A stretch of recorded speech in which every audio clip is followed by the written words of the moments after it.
DJM TV.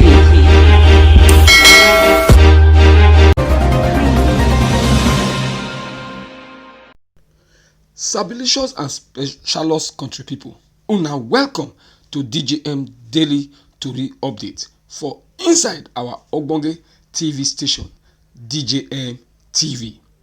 My name naim be Stanley Okocha.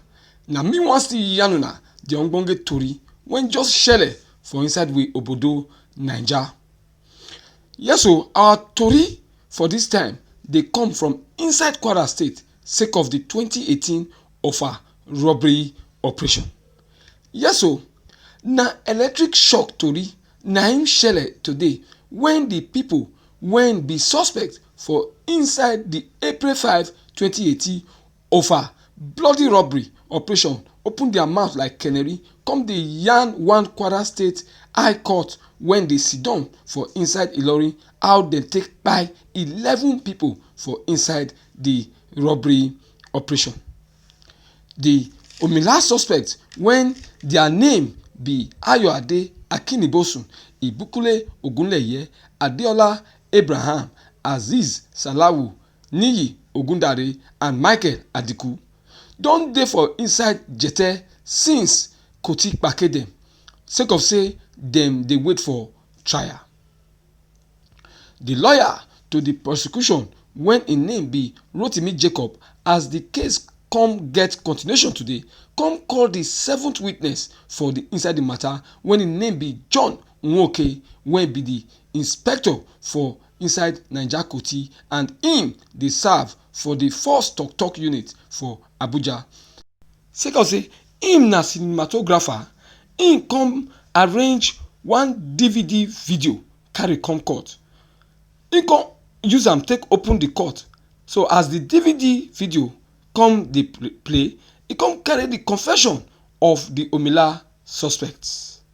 One of the omila suspects when e be say im name na Ayode Akinibosun for inside the video yarn say dem kpai 11 people when come dey try to throw stone give dem as dem dey carry out the omila operation inside the bank when e be First Bank at that time. Akinibosun come still yarn say na one Koti officer when e be say dem don dismiss from the Nigeria Koti force when im name be Michael Adiku when e don come kpai now na im bring the omila operation plan but na im Akinibosun sake of say na im no ground well na im come arrange the other 4 omila suspects enter the omila operation. Akinibosun come yarn join say na im be the oga kpatakpata for im own omila gang. Im come still yarn join say na im get the 2 motor when e be say dem use for that serious operation for Offa that year 2018. Na so im come still yarn say the motor when im talk so say na the one they dey call Lexus Sport utility motor when people still dey call SUV. Say that motor so na gift when e be say im get as empowerment from the former governor of Kwara State when im name be Abdul Fatai Ahmed. Sake of say na im be the oga patapata of one political group when they dey call Political Liberation Movement for Kwara State that time. As im dey yarn with im mouth, im come yarn say im meet Adiku with the help of one revenue collector worker. As dem meet, im come relay the plan sake of say the way with Adiku don take yarn and plan, im come still relate the plan to Ibukule Ogunleye and Ibukule Ogunleye come still relate the plan to Adeola Abraham when they still dey call Ades. Akinibosun come still yarn join say Aziz Salawu and Niyi Ogundare na mechanic na im dem be. So on the day for the omila operation so when they don knack down to be April 5, 2018, dem come comot from Oro for Irekpodun local government area for inside Kwara State to Ajase Ikpo when they come park the SUV under one tree as all of them come comot from inside the SUV come enter another motor when e be say e dey for ground there when e be one Mercedes Benz.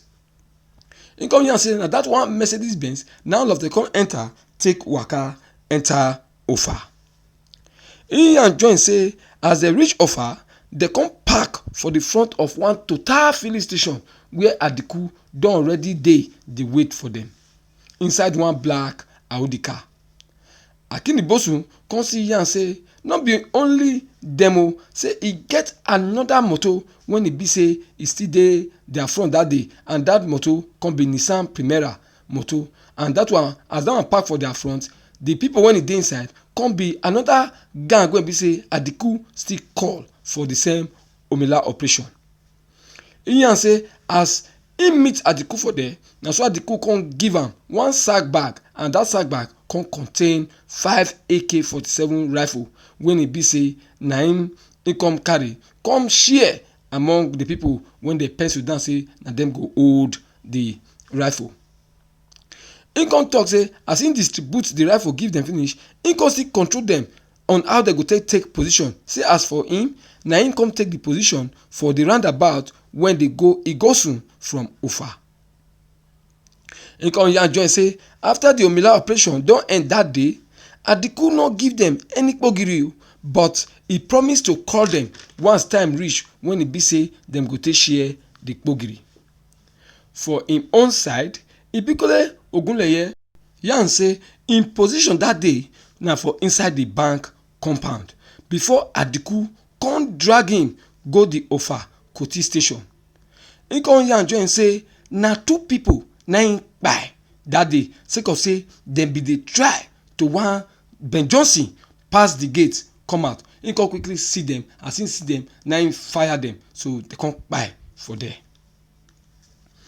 He come yarn say as they reach the Koti station for Offa, na Adiku na him come dey fire when e come be say e come kpai many police people for inside the Koti station.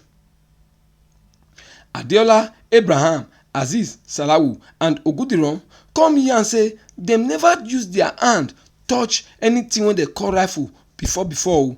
Say na that omila operation na be the first time when e be say dem take use hand take touch rifle. They come here and say each one of them get number when they kpai. Say and no be their fault say dem kpai them. Say na matter na enter matter when e make them take kpai them.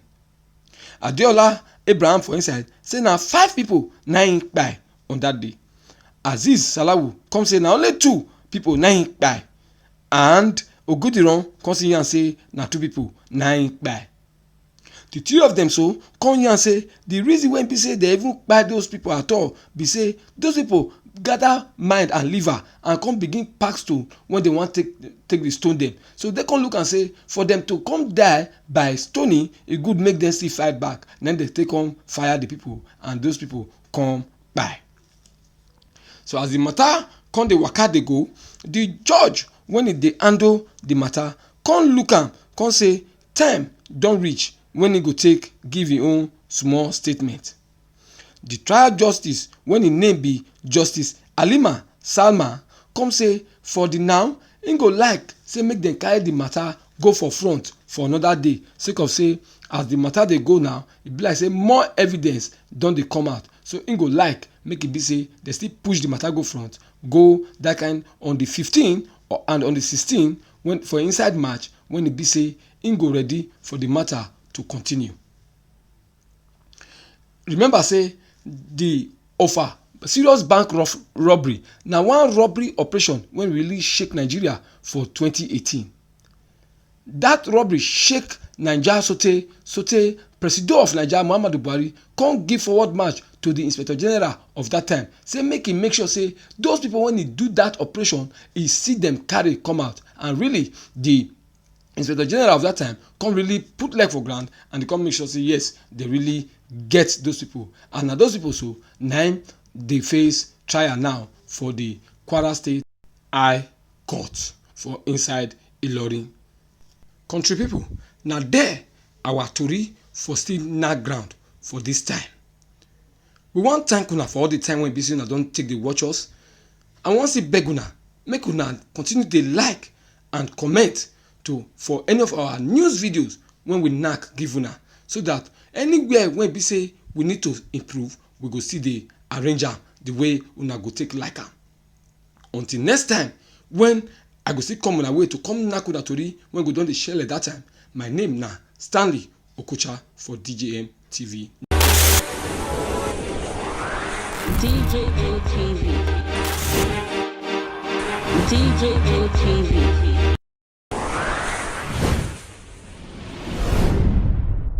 People and people don't say no, they don't like it.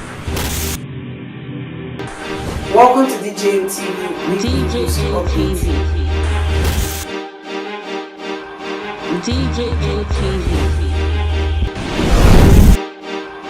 DJM TV. DJM TV. Some of the delegates and ask them questions. DJM TV.